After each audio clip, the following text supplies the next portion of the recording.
I'll talk about these electric cars not starting. All that good stuff. In the winter time, and it's about 17 degrees out here. Let's see if the old Scout will start.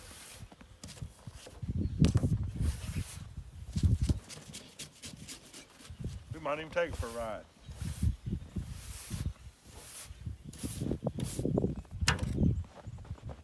Let's just see here now. Come on over a little closer. I want to see your faces. Oh, great, that's froze. A little freeze up there. I'll pull my choke out a little bit. Make sure it's a Nutrial. Give her a couple pumps of gas. Pumpy, pumpy. Oh my goodness, it started right up. We'll let her warm up here for a minute. We'll take it for a ride. Okay, while the old Scout is warming up there a little bit, let's have a chat. Let's have a chatting and a ranting with the Shed Man. Let's have a little drinky poo there. Yeah, there's been a lot of talk about these EVs.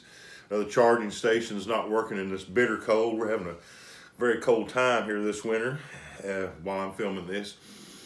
And a lot of the charging stations are messed up, and a lot of people, they're not experiencing very good experience, I guess, with the range of these things when they have to run heat in single digit weather or in the teens or something like that. It takes a lot of BTUs to heat a vehicle. You're going down the road 40, 50 miles an hour, a lot of wind going on there. They can't make this thing, a whole lot of insulation in the car. You got thin windows and stuff, they're going to be cold. So it takes a lot of heat it takes a lot of energy to heat one of these vehicles when you're driving down the road. With a gasoline car or an ICE car, the heat is a byproduct of the gas in the internal combustion engine. The engine heats up the water. The water is trying to cool the engine down, and so when you turn the heater on, it goes through the heater core, and then a fan blows that out on you, and there's where you get your heat, in case you don't know. So it's just a byproduct. So you're really heating with gasoline, essentially.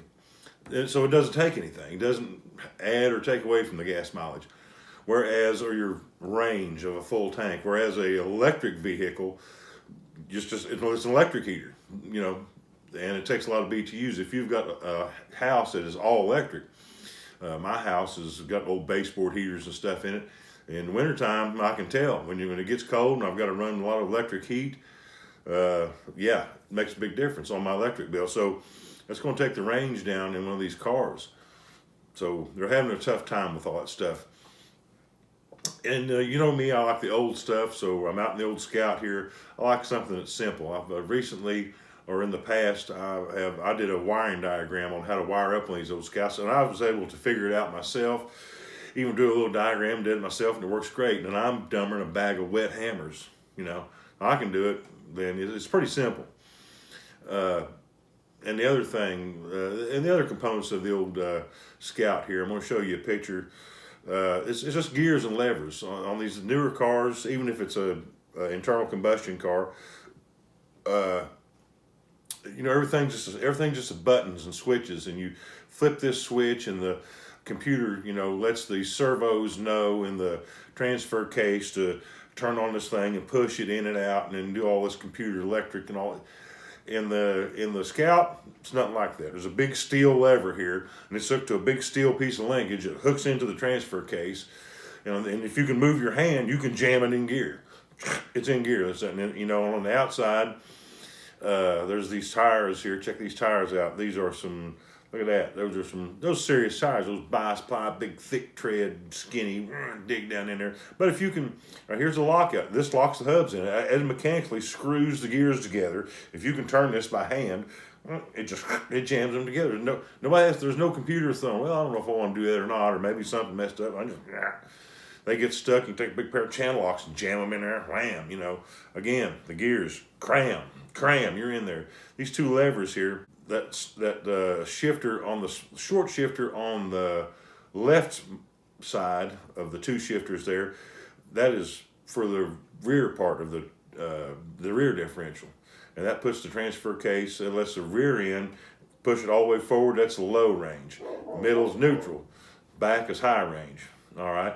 Then the one to the right, that's the front end. That's low range, neutral, or high range. And you might think, well, wait a minute, couldn't you put this one in, put the back one in high and the front one in low? That really mess things up. That can't be the way it is. That's the way it is. There's just a mechanical interlock in there that won't let you put them in two different. It'll let you put this one in whatever gear you want to, as long as the other one's in neutral. But if this one's in high, the other one has to go in high or neutral. It can't go into low.